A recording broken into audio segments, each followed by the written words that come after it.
Hi friends. ఈ క్రూజ్‌లో మేము వెళ్ళడానికి మనకి కింద సీట్స్ ఉంటాయి. ఏసీ ఉంటది. చూడ్డానికి టీవీ కూడా ఉంటుంది. అలాగే పైన వ్యూ చూడ్డానికి పైకొచ్చామండి. పైకొస్తే ఇలాంటి క్రూజర్స్ చాలా వెళ్తుంటాయండి. ఎవరి బుకింగ్ బట్టి వాళ్ళకి వెళ్తూ ఉంటాయి.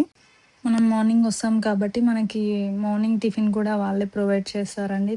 మనకు 2 ½ జర్నీ ఉంటుంది. 2 ½ అవర్స్ అలా ఉంటుందండి. ఆ టైంలోపు మనం దింపేస్తారు. అక్కడి నుండి మళ్ళీ మనం రూమ్ బుక్ చేసుకొని వెళ్ళిపోవాలి. అసలు ఈ ఓషన్ చూడండి ఎంత పెద్దగా ఉంది. అసలు ఆ వాటర్ అవి నిజంగా పైన ఉండి చూస్తే నిజంగా ఆ ఫీల్ చాలా బావుందండి. ఈ క్రూజ్‌లో అందరూ దగ్గరకొచ్చేసింది. కిందికి దిగమని అందరూ వెళ్తే, మా పాపకి వామిటింగ్ సెన్సేషన్ ఉండడం వల్ల మేము పైన ఉంటామంటే వాళ్ళు ఓకే అన్నారు. ఇక్కడ చూడండి ఈ వాటర్‌కి, ఆ వాటర్‌కి డిఫరెన్స్ చాలా డిఫరెంట్ ఉందండి. కానీ వాటర్ గానీ, ఇక్కడున్న ప్లేస్ మాత్రం చాలా బావుందండి. మనం చూడ్డానికి 2 కళ్ళు గూడా సరిపోవు అంత బావుంది. ఈ విధంగా మనం స్టెప్స్ తోటి కిందికి దిగొచ్చండి. ఈ వీడియో మీకు నచ్చితే లైక్ చేయండి.